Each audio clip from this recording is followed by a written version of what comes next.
Сәлем достар, сіздермен Құндыз. Бүгін біз тренажерда мастер-китте проработка жасаймыз. Қайтып қалай жасау керек екенін тереңірек түсіндіргім келеді.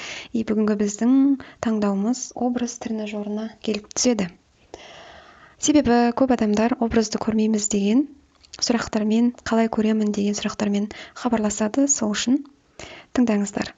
Менің алдымда қазір мастер-кит приложениесінің телефондағы үлгісі. Қанша бізде неше түрлі тренажерлар бар, соның тізімін өзіңіз көріп тұрсыз. Алдыңызда бізге образ керек. Тренажерді бастамас бұрын, проработканы бастамас бұрын, подсознаниямыздағы программаны өзгертпес бұрын, ең бірінші бізден аксиома 1/1, 1-1-ді есімізге түсіреміз. Соны бірнеше рет айтамыз өзімізге, есімізге түсіріп. Артық ойдың барлығын ұмытамыз.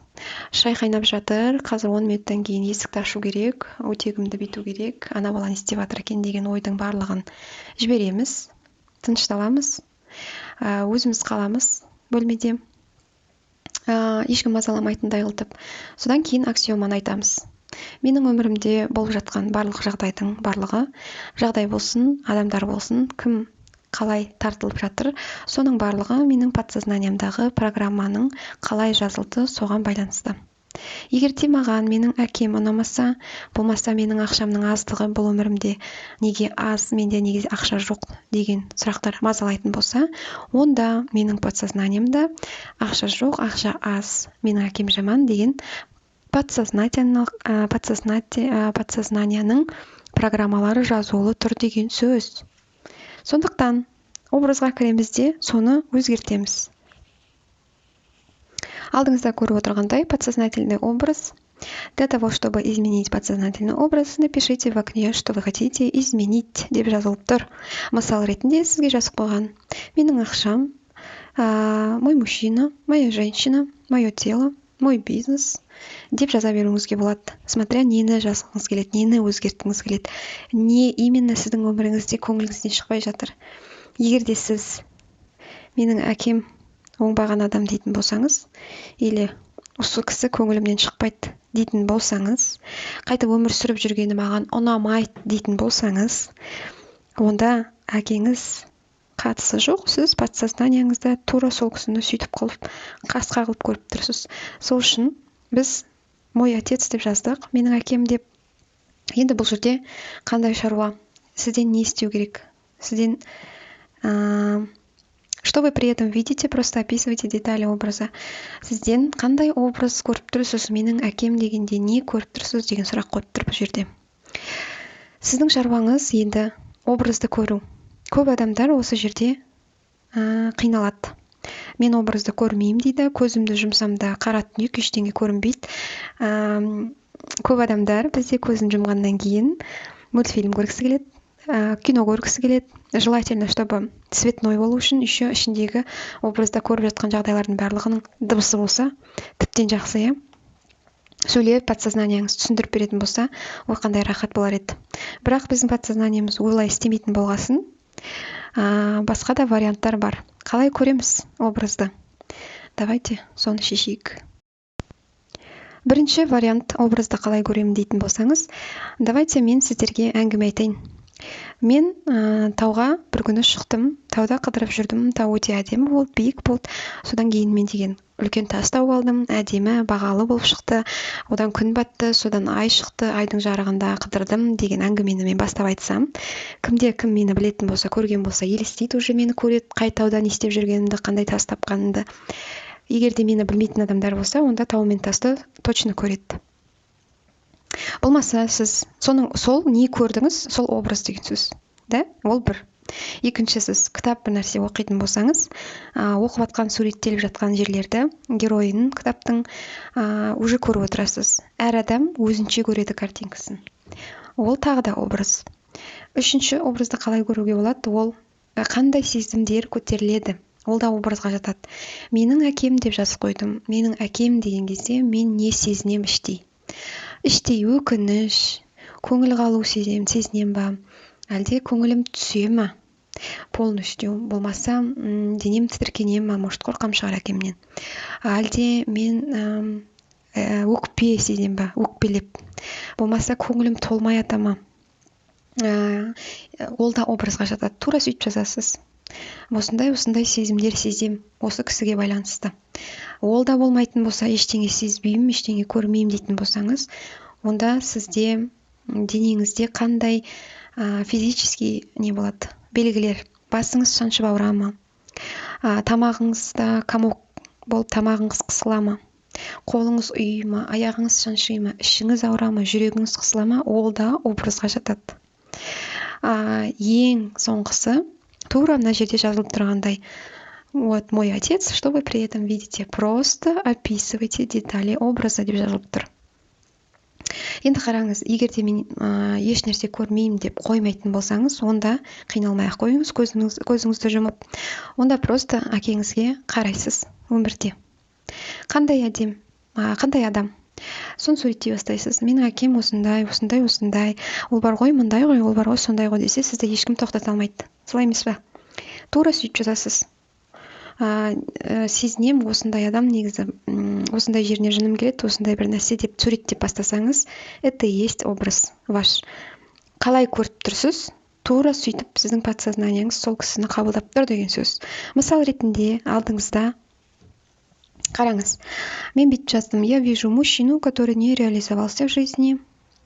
Он слабый, не работает как нормальный человек. Это мысал ретінде, да?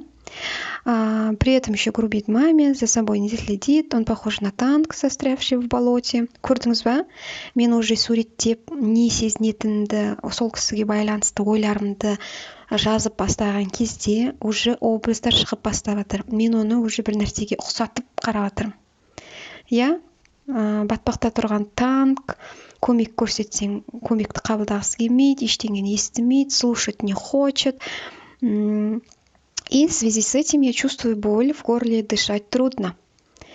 И сол үшін мен жаңағыдай сондай ауырлық сезінем деп жаздым. Тура осы нәрсе шықты ғой жанымнан.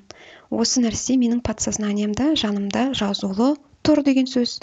И осы перде, осы призма арқылы, осы программа арқылы мен ол кісіні тура осындай қылып көріп тұрмын. Оның подсознаниясы, оның жаңағы өмірдегі іс-әрекеті маған қатысты. Барлығы тура осы менің картинкаме байланысты. Осы программама байланысты маған сондай іс-әрекеттер жасайды. Келесі. Трансформация. Бұл бөлім ең маңызды бөлім тренажердағы. Бұл бөлім сізге программаңызды подсознаниядағы өзгертіп береді. Ол үшін сіз құлағыңызға наушник киіп, көзіңізді жұмып, тренажерда айтылып жатқан сөздерді қайталау керек боласыз. Обязательно қайталаған кезде дауыстап қайталаңыз, себебі сознанияңыз сіздің қатысуы керек. Егер тыңдап шығып кететін болсаңыз, подсознание сіз үшін өзгерте алмайды, өшіре алмайды программаны. Сізбен бірге жұмыс жасай отыра, сознанияның қатысуымен, дауыстап айтқаныңызбен бірге подсознание сізбен бірге программаңызды өшіреді. Сол үшін тыңдағаннан кейін дауыстап айту керек. Бұл жерде мен көп тоқталмаймын. Бұл сөздердің барлығын сіз денеңізде жеңілдік келгенше, түсінік келгенше жасайсыз. Айтасыз. Егер де сіз установканың, жаңағы программаңыз толықтай подсознанияңыз өшірді ма, өшіріп үлгерді ма, өшірген жоқ па, білгіңіз келетін болса, онда мастер-киті бар адамдар обучениені толық өтіңіз, болмаса маған сабаққа жазылыңыз. Мастер-киті жоқ адамдар, сіздерге айтқым келетіні: аффирмация емес, мастер-кит тренажеры аффирмация емес, қайталап өзімде өмірімді өзгерте аламын деп айтсаңыз қателесесіз, себебі қайталап айта бергенде одан еш нәрсе шықпайды. Сіз подсознанияңызбен сөйлесе отыра, одан сұрай отыра, өзгертілді ма, өзгертілмеді ма деп жауап ала отыра, түсінік келе отыра өзгерте аласыз. Мастер-кит тренажерін сондықтан сатып алуыңызға кеңес беремін. Мастер-кит тренажеры өзіңіз көріп отырғандай ешқандай да аффирмация емес, дайын сөздерді таңнан кешке дейін қайталап жүрмейтінін көріп отырсыз. Ендігі бөлім образ повторно деп сұрап тұр бізден. образ повторына трансформация бөлімін толықтай меңгеріп, айтылып, өшіріп болғаннан кейін бұл жерде сіздің әке деген, менің әкем деген көзқарасыңыз өзгереді. Басқа картина көресіз, немесе басқа сезімдер келеді сізге, немесе түсінік келеді, шындық келеді, легкость келеді. Қараңыз. Түсінік келгеннен кейін не келді, қазір не көріп тұрсыз, қазір тура сол әкеңізді қалай қабылдап тұрсыз, әбден трансформацияның сөздерін айтып алғаннан кейін, өзгертіп алғаннан кейін, мен мысал ретінде былай жаздым. Я понимаю, что из-за моего образа у него не было шанса. Менің көзқарасым, мен әкемді сөйтіп қабылдағасын, тура сондай адам қылып көріп тұрғасын, программамен, пердем арқылы, призмам арқылы, ол кісіге мен ешқандай мүмкіндік бермедім. Ол не істесе де маған жақпады. Мен осы программамның кесірінен оның нағыз қандай адам, кім екенін білмедім. Деп сондай түсініктер келді деп жазып отырмын. Мысалға, я вижу сейчас цельного человека, мен толықтай үлкен адамды көріп отырмын, который имеет өзінің подсознаниясын жеке, своего Бога внутри. Подсознание — это частичка Бога дейміз ғой, душа, частичка Бога деп. И он такой же человек, как я, который проживает свой путь. Өзінің жанының қалауымен қалай өмір сүргісі келеді, солай өмір сүріп жатқан адам. Я не имею права ему указывать, да, құқым жоқ, мындай болу керексің, сондай болу керексің деп. Потому что мен де сондай жанмын, да, Құдайдың бөлшегі бар ішімде, ол да сондай жан, и мен оны өзгертіп тәрбиелейтін, мен оған орынсыз ол жерде. Және де мен қазір ол кісіні, ішінде Құдай бар, маған өмір берген толық үлкен адам. Плюс еще мені шексіз жақсы көретін, маған өмір берген адамды көріп тұрмын. Енді қараңыз, осыған дейінгі образбен бұған ендіге келген образыңыз екеуі екі түрлі болады. Әрдайым проработка бітерде басындағы образыңыз, басындағы түсінігіңіз, басындағы картинаңыз бітер кезде проработка трансформация бөлімінен кейін образыңызды өзгертіп беретін трансформация бөлімі. Сол үшін осындай образдар күшті қылтып жазып өзгеріледі.